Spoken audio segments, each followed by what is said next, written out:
Hello, I'm Juliet Mann, and this is the Agenda podcast, CGTN Europe's one-stop shop for smart, in-depth discussion of the issues that really matter in the world today. The world's population stands at just over 8 billion. But while we used to worry about the world becoming too crowded, global fertility rates have fallen for the first time since the Black Death in the 14th century. By 2050, over three-quarters of countries will not have high enough fertility rates to sustain population size over time. This will increase to 97% of countries by 2100. Now, nearly all demographers anticipate that we shall reach peak population this century. And that has big implications for the global economy, with fewer people of working age and a huge strain on healthcare systems, especially as it comes as people are living longer. There were 23,000 centenarians in 1950 compared to 935,000 in 2024. The global number of people over 100 years old could reach more than 25 million people by 2100. So how will these future population trends reconfigure the global economy, society, and the international balance of power? Joining me now to consider that are Peter Elwin, Director of Fixed Income and Head of Food and Land Use Programme at Planet Tracker, and Stephen J. Shaw, demographer and director of the documentary Birthgap. Thank you both for coming on the agenda. Peter, let me start with you, because there are some parts of the world where the population is about to, or is already, shrinking. What's going on? Well, it's a good question. I mean, birth rates are falling and longevity is increasing. So the demographic pyramid that we've been so used to talking about, we have more young people than old people, already on a global basis is essentially a rectangle. So we've no longer got a majority of young people. We're now pretty much sort of equal in many countries. And the trend is that that will continue. So ultimately we'll end up with an inverted pyramid with more old people than young people. And I think one of the things that's really interesting, obviously, you know, I'm very involved in the sort of climate and nature process. And, you know, this is yet another example of a trend that we've known about for really quite a long time, much like the climate and nature crises. And we've really done very little to address this, certainly pretty well nothing on a global basis, nothing to address the underlying causes. I'm sure we'll talk about politics. This is the year of elections, as many people have said. But I think as a species, we're really very bad at dealing with the longer-term systemic problems that we face. We will talk about economic models and societal frameworks and where they are, how they're adapting in a moment. But Stephen, I want to talk to you because for your film, Birthgap, you travelled the world to discuss this issue. What did you discover? Yeah, the reason I traveled was I couldn't accept that this was all being caused by local factors. I couldn't accept that what was happening in Japan was due to work-life balance, while in Italy it was due to, you know, high youth unemployment. To me, there was an obvious, the data was screaming out effectively saying there is a common theme here, and yet no one was looking for that. The common theme is rocketing childlessness across every single one of these countries. If you look at mothers going back to 1970 in Japan, 1980 in the US, 1970 in the UK, mothers today are having the same size of a family as they were decades ago. The only thing that's changed is delayed parenthood. People, I think, mostly deferring having a family, and that connects all of these dots. So whilst we try to look at policies that may work, the reality is many people are simply running out of time, and that's causing this tailspin, and it is a tailspin. No country's ever been known to come out of this downward spiral. Let's borrow a little bit further into your investigation and the factors that you investigated. Well, all the factors kind of wash out because you can find some possible cause that correlates. Indeed, these are often spurious, non-causal linkages that we find. And then you look at another country. I mean, take Germany. Education in Germany is free. Education is blamed as being part of the problem for this in South Korea and Japan.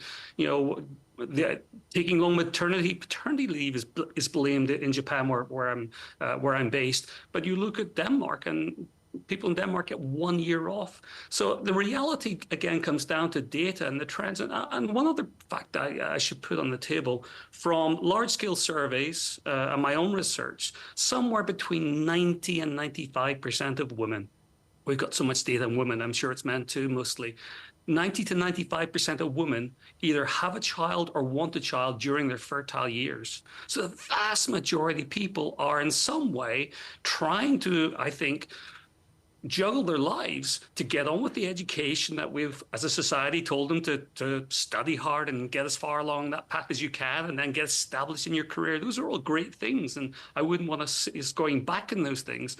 But then someone turns 30, 32, and they might not have a partner, or they might go through a breakup, or their partner might not be on the same page. This is what's happening. It's what I call unplanned childlessness. And I've seen the tragedy as well. I've seen people who, in front of the camera for the first time, I think, talking to me, shed tears, men and women, because they had had a dream of having a family. And I think the interesting thing on that, Stephen, is, one of the things that we still don't really know, but there are clearly linkages between, for example, plastic pollution and the rise of microplastics, which we're finding sort of, throughout human society, including in fetuses. There's the rise of other forms of pollution as well. We've got a great deal of medicines, for example, that are ending up flowing through the human body and ending up in our watercourses, and therefore in the sort of the food chain on which we depend. And the list goes on. So I think as a species, we are polluting our environment in ways that we really don't understand what the consequences are. There's evidence, for example, that male fertility is beginning to decline. So sperm counts are declining. So again, going back to your point, if starting a child is delayed, and then you have a combination of both female biology making eggs less potentially sort of survivable, and male fertility falling off as well, so sperm counts are falling, then you get a potential situation where people, as you say, want children but are not able to conceive. And I think all of these influences are combining to the extent that essentially we are living in yet another expression of the crisis that we've generated by polluting our planet, in essence. So let's talk a little bit about what impact all of this is going to have. I mean, Stephen, people make the world go round. We're the workers, we're the teachers, we're the soldiers, we're the caregivers. So how exactly will an older and smaller population affect the workforce? Yes, and some people, I think, perhaps nationally assume that shrinking populations just mean there's fewer people, but it's not like that. It might be like that in 100, 200 years from now, but the journey from where we are now, what we're going to have to go through this, what I call inverted world, where there are, as we've said, so many more old people to support. And that affects everybody. When you go to a doctor looking for an appointment, and there's simply so many more older people relative to the younger people to try and get an appointment, it's not just older people who are going to suffer here. I think the other point as well is in terms of shrinkage of towns and cities.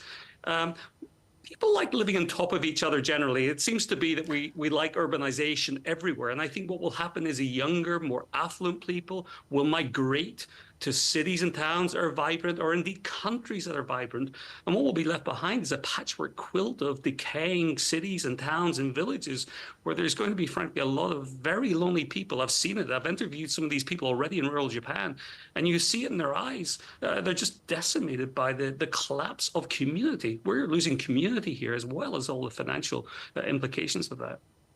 So huge financial implications, that loss of community, and maybe a future with low fertility, population aging, and eventual depopulation, which is going to lead to all those things.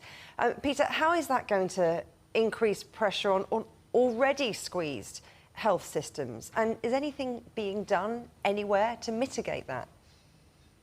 Well, I think, Stephen has really sort of outlined the pressure on the health systems very clearly. So, for example, in the UK, we already face a health system where we've had underinvestment for a couple of decades, and now we're reaping the consequences of that. And that's being combined with an aging population and, of course, a shrinking workforce or a shrinking taxpayer base. And I think, at the moment, there are roughly 5 working people for every over 65-year-old. By 2100, there'll be 2. So your sort of working population relative to old people is going to more than halve over the course of the next 75 years. And that's a dramatic shrinkage in the sort of the population that will be able to actually do the work, provide the taxes to sort of support older people. So clearly, one of the things that has to happen is people can't retire at the same age. They have to continue working to support themselves. The other obvious fact, as sort of Stephen was mentioning, is you get literally empty villages. You'll get empty factories. We've reached peak 5-year-olds already.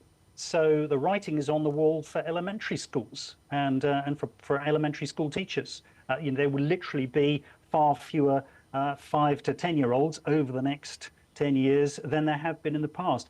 So these sort of systemic shifts are all observable and predictable. I think right at the moment, there is really essentially nothing being done about that. None of the politicians want to talk about tax burden of old age care. None of the politicians want to talk about the costs of solving these problems and the societal changes that will come, unfortunately. We're talking about the overall global trends, but, Stephen, it is different from place to place, isn't it? In some regions, there is a young and growing population. So where is there still a baby boom? And how do you think that might be a resource for the global economy? Well, the reality is that boom, as you call it, is only happening in sub-Saharan Africa. Everywhere else now is effectively below replacement level and falling rapidly. Even many states within India have birth rates as low as parts of Europe. So sub-Saharan Africa does have a higher birth rate. It's above what we call replacement level. But even there, the average woman in sub-Saharan Africa is having one fewer child every 15 years. So by around 2050, 2060, Africa will be in the same position the rest of the world is in. So we're all on the same path, but there will be growth in Africa. I mean, population trends tell you where growth's going to be. If I were a younger person, to be honest with you, I'd be thinking of spending time there because, it's going to be booming. I guess, there's two sides to that coin. There's risks with growth, and who knows what Africa will actually turn out to be. But I'm confident that Africa has a bright future from population dynamics point of view. And perhaps then we'll see more migration to other countries that have those shrinking workforces. Now, Peter, in 2023, China joined that list of countries where the population is falling. What message do you think that sends to the world? Well, I think that's a really interesting, statistic, as Stephen was alluding to India. So China and India have just sort of crossed paths demographically. China is now on path to have a shrinking population. Their replacement rate is lower than Japan's, and sort of just over one child per woman. Whereas India, as Stephen mentioned at the moment, is still sort of growing, but on a path to plateau. Japan is obviously the poster child of an aging population and the impact that has had.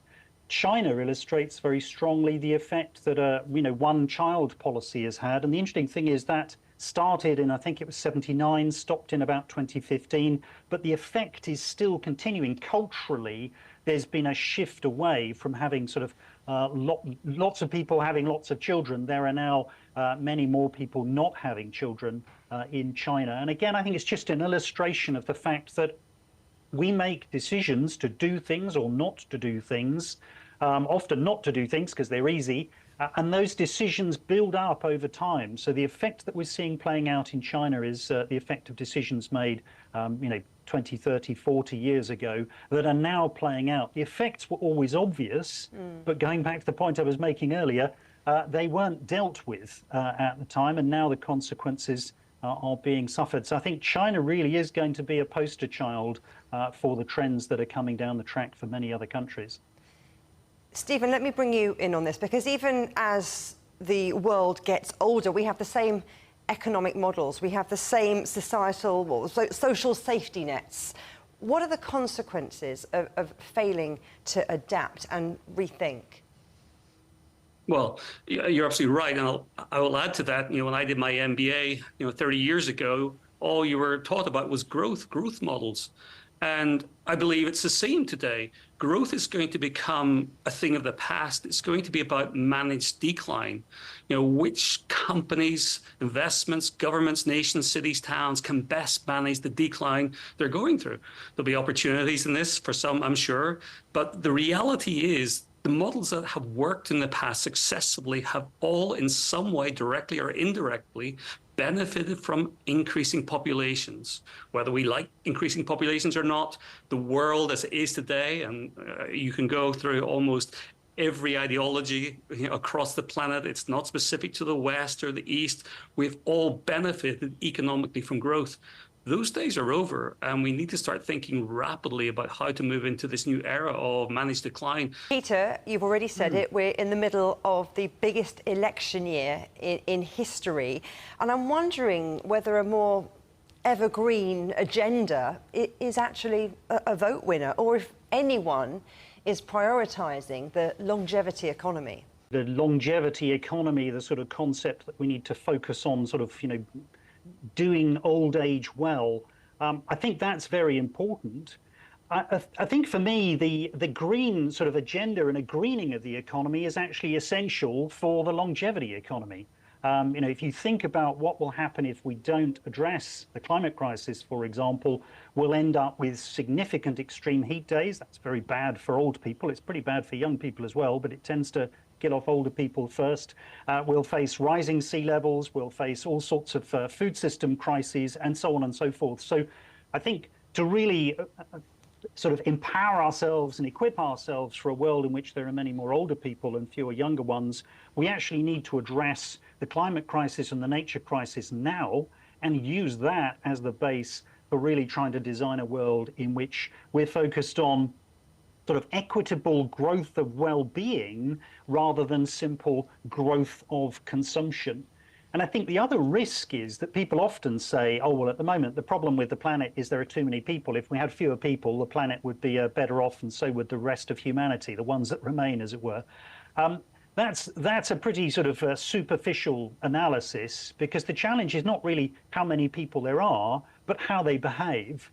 And I think the risk is that we have a shrinking population, but a growing number of older people who continue consuming resources well beyond the planetary's boundaries. And actually what we really need to do is reconfigure the economy so that we are all increasing in well-being along the lines of a longevity economy. We're growing old well, but we're also doing so within planetary boundaries in a way which is ultimately sustainable.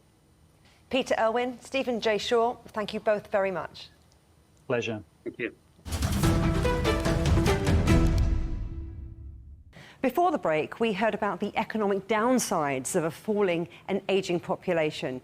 But might there be an upside, especially when it comes to the Earth's natural resources? With me now are Haleh Nazeri, longevity economy lead at the World Economic Forum, and Dr. Jennifer Sciubba, demographics expert and author of the book 8 Billion and Counting: How Sex, Death and Migration Shape Our World. Thank you, both of you, for coming on the agenda. Haleh, I'm going to start with you. Fewer babies means fewer workers and consumers driving growth. Where do you see the upside for global ecosystems? The way I look at this topic, to be totally honest, is as a way of reframing the way we've done things in the past and to rethink how things will look going forward. So as we're talking about people living these longer lives, these potentially 100-year lives, what we like to do is to help people reframe it as something different than what we've known before, which is this idea of a 3-stage life, which is you go to school, you work, and then you retire.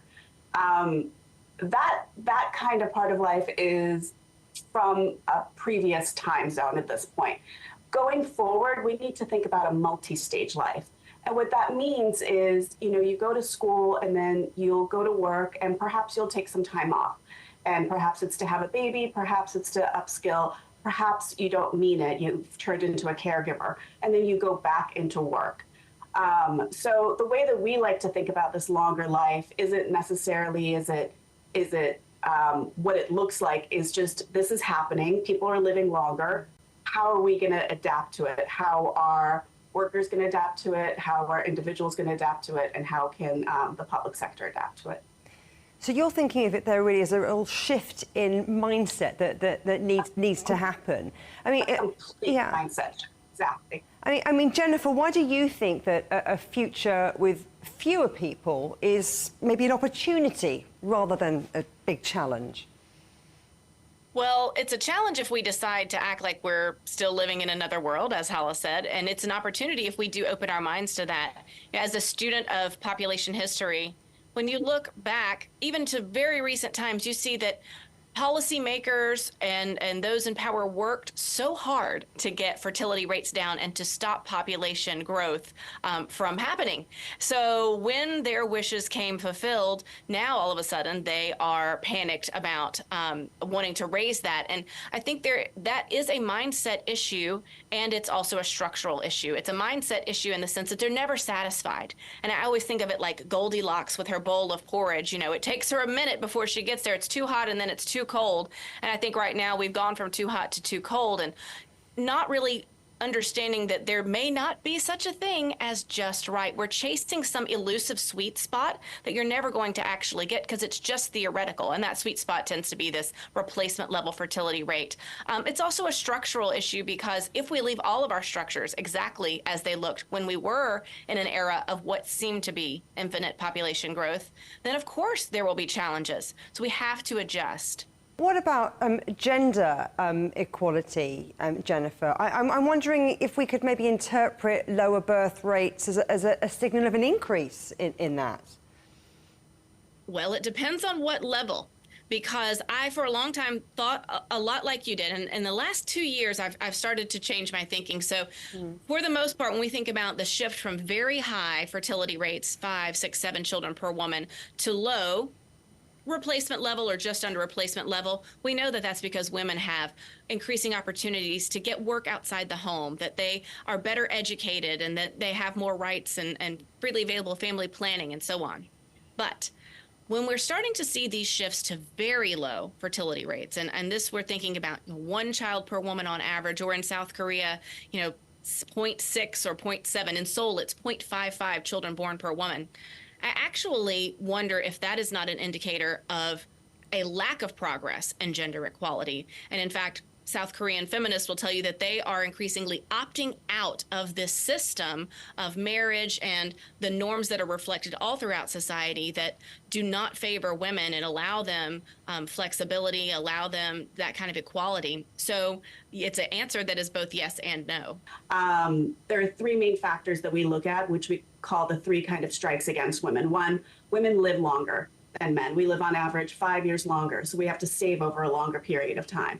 But we're the main caregivers. It's approximately 70% caregivers are women around the world, and that requires us to leave the workforce, not make money, and also not have that retirement money. And the third big thing is we make less money than men. The World Economic Forum put out its Global Gender Gap Report yesterday, which is a big favorite of mine. And once again, we have about 134 years to reach parity. That's 3 years longer than last year. That's 5 generations away. So these are the issues I think about when I think about gender equity and people living a longer time, and what we need to do to ensure that women have equal access to what they need for a longer life as well. I think it's a critical issue for everyone to consider going forward. So considering concerns around climate change and depleting resources around the world, increasing food insecurity, I wonder if population decline might actually make it easier to address environmental issues. I don't think we should assume that that's what will happen. I think that when we look at what is causing climate change, when we look at the tremendous use that we have of natural resources, rising standards of living are in there. And that is a global goal. So financially, we want the world to have rising standards of living. And if we accomplish that goal for those 6 billion people that right now are not in the poorest and not in the richest countries, then we're actually going to see a much bigger footprint on the planet in the future. And it'll be those countries that are the richest that are shrinking, but that aren't changing any of their consumption habits, of course, as we know, and I'm one of them. And so it won't be this automatic process. I think it's really dangerous for us to assume that it will be. Instead, we need to think about how do we simultaneously meet our goal of raising up those that are in the middle and at the bottom and who who've barely seen any budging there. And those at the bottom, in fact, economically also have the fastest growing populations, and they will throughout the rest of this century. So the same challenges of the past will continue in the near future. So, Haleh, in terms of raising people up like that, if the population is going to be older and smaller, how do we maybe need to rethink economic models? Sure, that's a great question. I think we need to look at it from each kind of stakeholder, to be honest. I think we think about what the private sector has to do with this and what the public sector has to do with this. For the public sector, I think they need to take a really long, hard look at the way we've kind of structured things in the past, both from, well, in certain countries from a healthcare standpoint, what that looks like and how to keep that solvent, and also from a pension retirement standpoint. For private sector, I think we need to expand what we think of as what a worker looks like going forward. I think many older people are going to continue wanting to work, either because they will need to work for more money or because they want the community aspect of it. They enjoy being engaged, and some people can't imagine having 25 years of retirement and would like to still be engaged. So I think it's back to that mindset shift again of what we need to think about regarding this issue going forward. And I think the mindset shift crosses every single line. And what I would love to happen is if this topic became as important or as critical as climate change, which also affects everyone. Demography affects everyone, climate change affects everyone, but we don't seem to be as prepared for it as we could be. So that would be my big ask, is if this was elevated to the topics that's on election debates and the front page of the paper, to be honest. So that mindset shift is really important, but that's going to cost money. So Jennifer, I'm thinking what we're talking about here is a real need to invest more in a resilient future world. In which case, what would you like to see governments doing?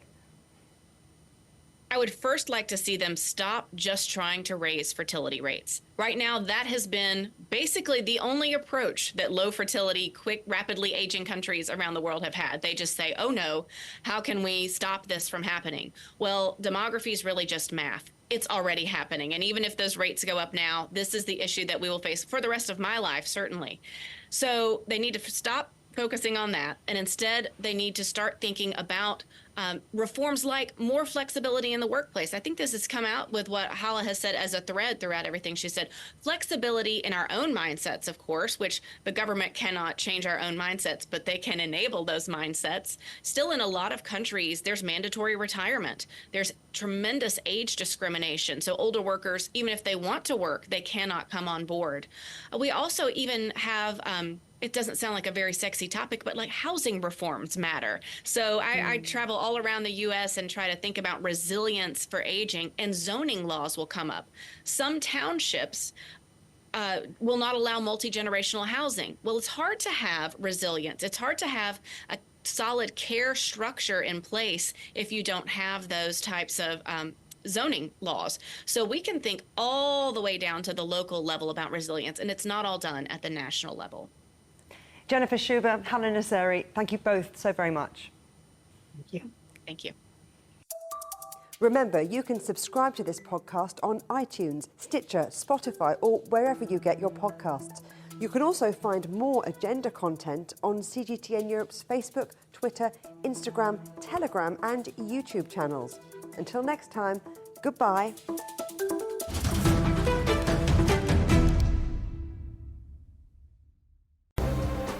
The most interesting questions. Are there other living beings beyond Earth? Will man or machine be in charge? Great question. Always have more than one answer. Well, hold on, let me just draw up a list. And always come from more than one person. That's where the credibility lies. The concept of having a machinery which is alive and evolving didn't wait for us. The end of inequality of incomes and wealth around the world, can you imagine how difficult that is at the moment to achieve? Every episode, Stephen Cole, Murray Beveridge, and some of the brightest minds out there shed light on the answers to some of the most intriguing questions. There are two ways of looking at this. Machines can't really discriminate between civilian and military targets. The Answers Project. Maybe we need to just look at this in a bit more detail. Extraordinary claims require extraordinary evidence. The Answers Project, a new podcast from CGTN Europe.